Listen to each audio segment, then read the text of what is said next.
حضرت موسیٰ علیہ السلام کا ایک نیک امتی جب یہ سنتا ہے کہ نبوت کا سلسلہ چلتا رہے گا اور آخر میں اللہ تعالیٰ اپنا آخری نبی جس کا نام محمد ہوگا اسے دنیا میں بھیجے گا اور محمد ہی اللہ کے آخری نبی ہوں گے، ان کے بعد کوئی نبی دنیا میں مبعوث نہیں کیا جائے گا، اور وہ نبی تمام انبیاء کے سردار اور امام ہیں، ان کی امت پچھلی تمام امتوں سے بہتر ہوگی، ان پر ایمان لانے والے کو اور زیارت کرنے والے کو اللہ تبارک و تعالی بخش دے گا۔ جب موسیٰ علیہ السلام کا امتی یہ سنتا ہے تو اس کے دل میں نبی آخر الزماں رسول خدا صلی اللہ علیہ وسلم کی محبت اور عقیدت پیدا ہوتی ہے، اللہ کی بارگاہ میں التجا کرتا ہے، یا اللہ مجھے اپنے آخری نبی حضرت محمد صلی اللہ علیہ وسلم کے مبارک زمانے تک زندہ رکھ تاکہ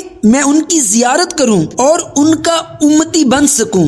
وقت قبولیت کا تھا، اپنی التجا اور تمنا میں وہ شخص سچا تھا، اللہ تعالیٰ اس کی دعا کو قبول فرما لیتا ہے، وہ شخص ایک جگہ عبادت میں مشغول ہو جاتا ہے، اللہ تعالیٰ اس شخص کو عام لوگوں کی نظروں سے چھپا دیتا ہے، پھر 600 سال بعد اللہ تعالیٰ اس جگہ اور اس شخص کو کسی پر ظاہر کر دیتا ہے۔ وہ شخص کون تھا، کس جگہ 600 سال سے اللہ کی عبادت میں مصروف تھا اور کس پر اللہ تعالیٰ نے اسے ظاہر کیا، آج کی ویڈیو میں آپ کو یہی بتانے والا ہوں، تو ویڈیو کو آخر تک سنیے۔ ناظرین، میں ہوں چاند اور آپ دیکھ رہے ہیں چاند سا پاکستان یوٹیوب چینل پر نئے ہیں تو چینل کو سبسکرائب لازمی کر دیجئے۔ محترم ناظرین، میں نے ایک ویڈیو بنائی ہے، ایک ایسا غلام جو بہت بڑا اللہ کا ولی تھا، لیکن اس کا آقا یہ بات نہیں جانتا تھا۔ جس کمرے میں وہ اللہ کی عبادت کرتا، اللہ کے حضور سجدہ کرتا، اس کمرے کی چھت اس کے سر سے ہٹ جاتی اور ایک روشنی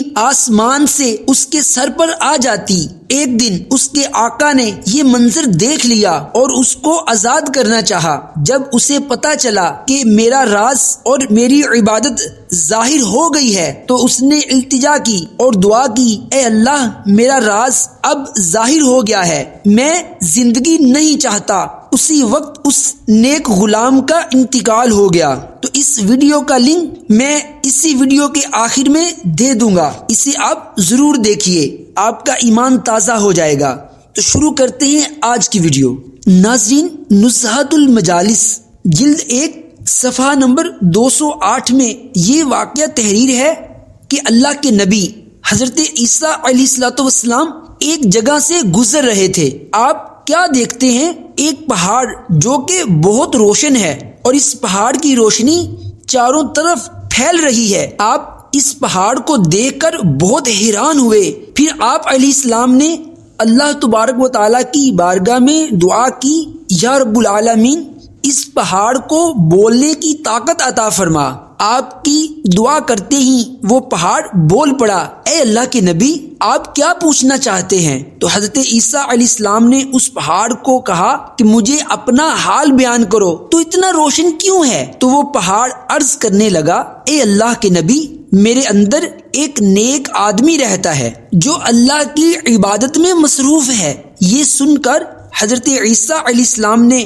پھر اللہ تعالیٰ کی بارگاہ میں عرض کی، یا رب العالمین اس انسان کو مجھ پر ظاہر کر دے۔ آپ کا یہ دعا مانگنا تھا کہ یکایک پہاڑ 2 حصوں میں تقسیم ہو گیا اور اس پہاڑ میں سے ایک بہت ہی نورانی چہرے والے بزرگ برآمد ہوئے۔ حضرت عیسیٰ علیہ السلام نے اس بزرگ سے پوچھا کہ اے بندہ خدا تو کون ہے؟ تو وہ بزرگ بولے، اے اللہ کے نبی عیسیٰ علیہ السلام میں حضرت موسیٰ کلیم اللہ علی نبینا و علیہ الصلوۃ والسلام کا امتی ہوں۔ اے عیسیٰ علیہ السلام، جب میں نے یہ سنا کہ جس طرح حضرت موسیٰ علیہ الصلوۃ والسلام اللہ کے پیغمبر ہیں، اس طرح یہ سلسلہ نبوت کا چلتا ہوا آگے بڑھے گا اور آخر میں اللہ تعالیٰ کے آخری پیغمبر اور آخری نبی حضرت محمد صلی اللہ علیہ وسلم اس دنیا میں تشریف لائیں گے، ان کے بعد اللہ تعالیٰ کسی نبی کو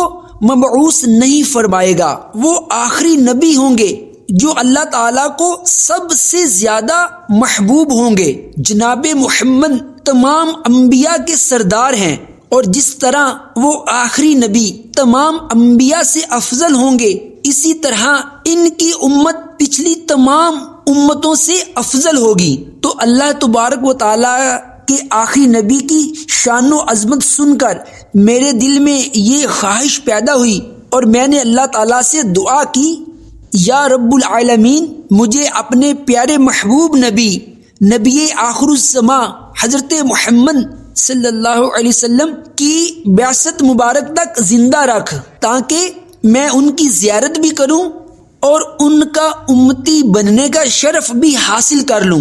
اللہ تعالیٰ نے میری یہ دعا قبول کر لی، اور الحمدللہ میں اس پہاڑ میں 600 سال سے اللہ کی عبادت میں مصروف ہوں۔ اپنی بات مکمل کرنے کے بعد وہ بزرگ پہاڑ میں واپس تشریف لے گئے، اور پہاڑ دوبارہ آپس میں مل گیا۔ ان کے چلے جانے پر حضرت عیسیٰ علیہ السلام نے اللہ تعالیٰ کی بارگاہ میں عرض کی، یا اللہ، کیا پوری دنیا میں کوئی بندہ اس شخص سے بڑھ کر بھی تیرے ہاں عزت والا ہے؟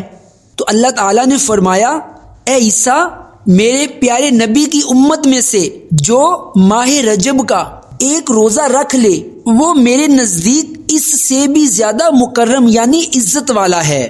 تو ناظرین، اس واقعے اور ویڈیو سے پتہ چلا کہ پہلے انبیاء کرام کے امتی تمنا کرتے تھے کہ اے کاش ہم نبی آخر الزماں حضرت محمد صلی اللہ تعالی علیہ وسلم کے امتی ہوتے، اور ہم اللہ تعالیٰ کا جتنا بھی شکر ادا کریں کم ہے کہ جس نے ہمیں بغیر مانگے اپنے پیارے حبیب اور اپنے پیارے نبی حضرت محمد صلی اللہ تعالی علیہ وآلہ وسلم کا امتی ہونے کا شرف عطا فرمایا۔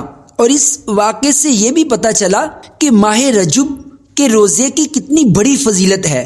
ناظرین، اسلامی ماہ رجب 1445 سن ہجری کا آغاز ہو چکا ہے۔ ممکن ہو تو اس میں روزہ رکھ لیں، اور اگر یہ ویڈیو پسند آئی ہے تو ویڈیو کو لائک کریں، چینل پر نئے ہیں تو چینل کو سبسکرائب لازمی کر دیجئے۔ نیکسٹ ویڈیو تک اجازت دیجئے۔ اللہ حافظ۔ السلام علیکم ورحمۃ اللہ وبرکاتہ۔